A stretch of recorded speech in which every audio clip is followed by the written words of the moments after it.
Assalamualaikum warahmatullahi wabarakatuh. Perkenalkan, nama saya Erni Febrianti dengan NIM 1201607, kelas 3A Prodi Akuntansi Syariah, Fakultas Ekonomi Bisnis Islam. Baiklah, di sini saya akan menjelaskan pemahaman saya tentang materi-materi ekonomi mikro syariah untuk memenuhi tugas ujian akhir semester. Nah, baiklah, sesuai dengan baiklah, langsung saja di sini saya akan membahas tentang yang pertama, yaitu saya akan membahas tentang materi, permintaan, penawaran, dan keseimbangan. Nah, dari materi ini saya memahami bahwa manusia itu merupakan makhluk ekonomis, yang artinya manusia tersebut akan melakukan sesuatu untuk memenuhi kebutuhannya atau untuk melanjutkan kehidupannya dengan cara melakukan transaksi jual beli. Nah, dari proses tersebut kita akan bertemu dengan permintaan, penawaran, dan keseimbangan pasar. Nah, dari proses ketiga ini, dari proses ketiga ini akan saling berkaitan atau saling berhubungan satu sama lainnya. Misalkan contoh, di suatu pasar terdapat toko kue yang menjual kue yang begitu enak. Nah, sehingga si konsumen ini banyak berbondong-bondong untuk membeli kue tersebut. Nah, dari lakunya kue tersebut, si pemilik toko ini pun menaikkan harga kue tersebut 2 kali lipat karena ia berpikir bahwa dengan naiknya kue tersebut tidak akan mempengaruhi penjualannya. Ternyata hal itu tidak benar.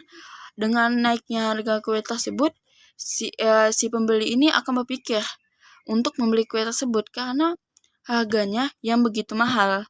Jadi kue tersebut dari yang tadinya laku menjadi tidak laku, akan terbuang dengan tidak laku atau terbuang dengan sia-sia. Hal ini merupakan contoh dari permintaan. Kemudian dari hal tersebut si pemilik toko ini berpikiran gini, wah, dari barang saya tidak laku ini, lebih baik saya menjual dengan harga normal, dengan menyediakan bahan yang sedikit dengan harga yang murah, daripada saya menyediakan barang yang banyak dengan menjual harga yang mahal. Nah, dari tersebut ia pun menjual kue tersebut dengan harga murah dan menyediakan barang yang sedikit atau menyediakan stok yang sedikit.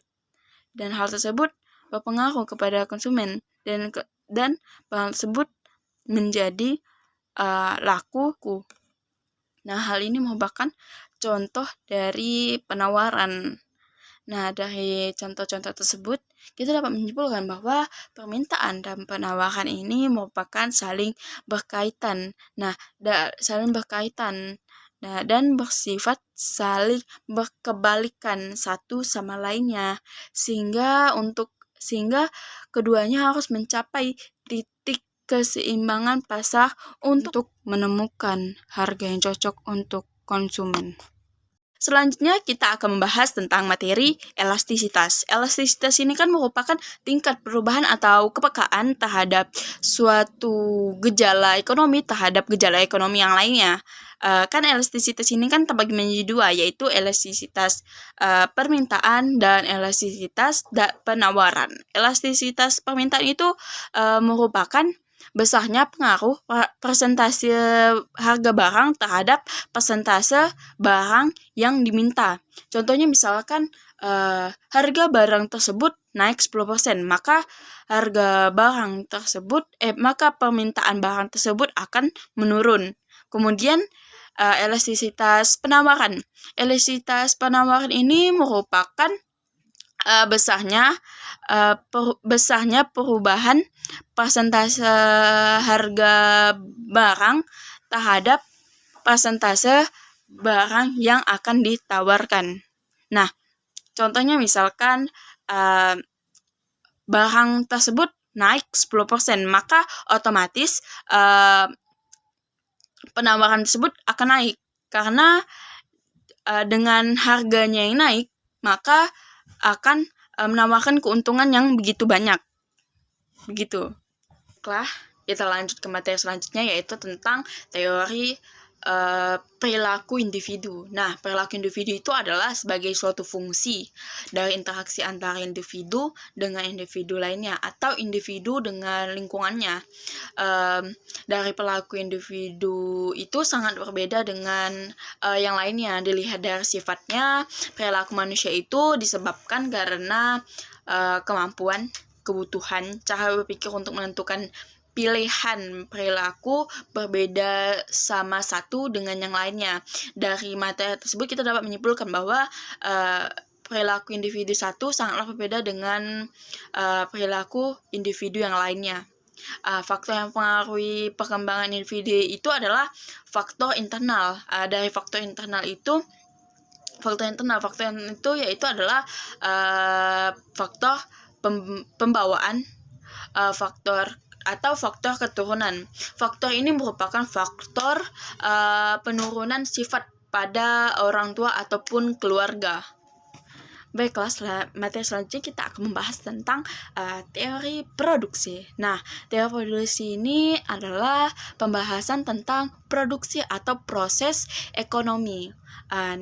Proses ekonomi untuk mengubah faktor produksi ataupun input menjadi hasil produksi atau output. Nah, teori ini terbagi menjadi dua, yaitu produksi jangka panjang dan produksi jangka pendek. Nah, menurut saya produksi itu merupakan suatu kegiatan untuk menambahkan nilai guna pada suatu barang. Nah, prosedur dalam melakukan kegiatan produksi ini mempunyai landasan teknik yang di dalam teori ekonomi yang disebut sebagai fungsi produksi. Nah, fungsi produksi ini menjelaskan tentang hubungan antara faktor-faktor produksi. Misalnya tentang tenaga kerja, tanah, modal, keahlian keusahawan dengan hasil produksi. Baiklah, kita langsung saja melanjutkan materinya, yaitu melanjutkan materi tentang pasar persaingan sempurna.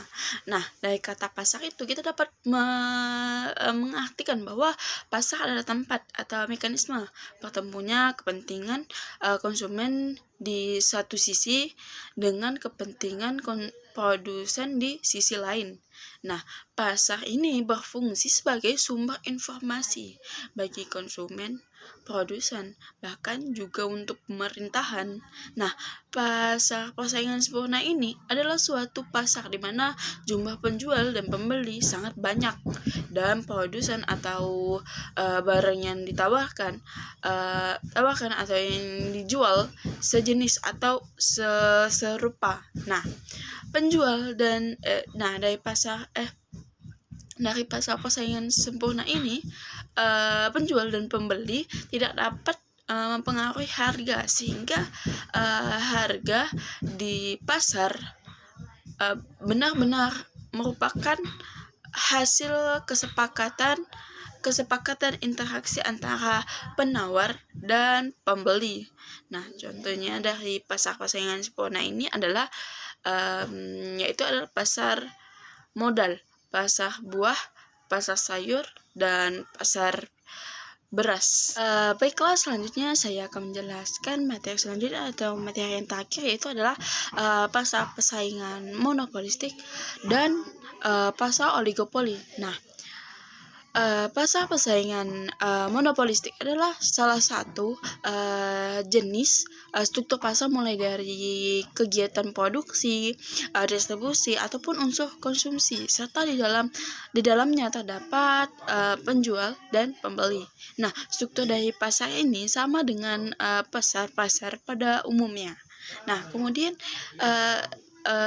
kemudian pasar oligopoli. Nah, pasar oligopoli ini seperti apa sih? Nah, pasar oligopoli adalah struktur pasar di mana hanya ada sejumlah kecil perusahaan yang memproduksi hampir semua output industri dan mempunyai keputusan yang paling mempengaruhi. Nah, dari kedua penjelasan ini kita akan menjelaskan ciri-ciri dari kedua pasar ini, yaitu yang pertama yaitu adalah ciri-ciri dari pasar persaingan monopolitik.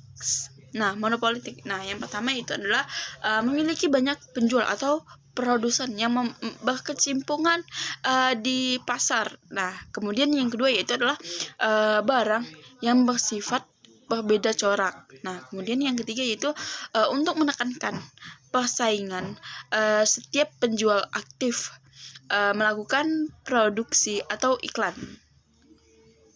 Kemudian yaitu adalah yang keempat yaitu adalah perusahaan dalam pasar, mudah untuk keluar masuk dari industri. Nah, kemudian yang kelima yaitu adalah perusahaan mempunyai kekuasaan mempengaruhi harga.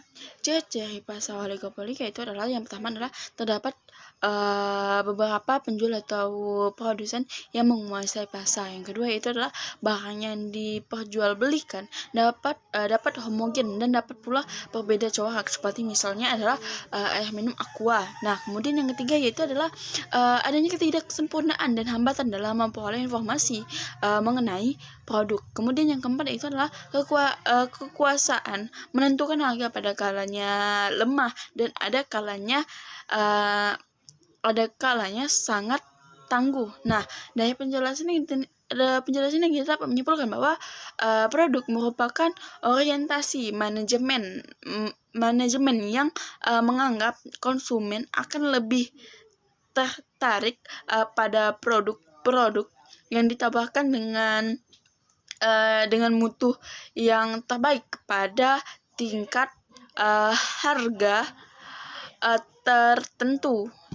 Nah, contoh dari target dari pemasaran ini adalah mahasiswa, lembaga pendidikan, rumah tangga, orang tua yang paham dengan teknologi, dan pengguna kasual dan profesional muda. Nah, baiklah, dengan penjelasan materi ini saya akhiri. Dari saya wabillahi taufiq wal hidayah. Wassalamualaikum warahmatullahi wabarakatuh.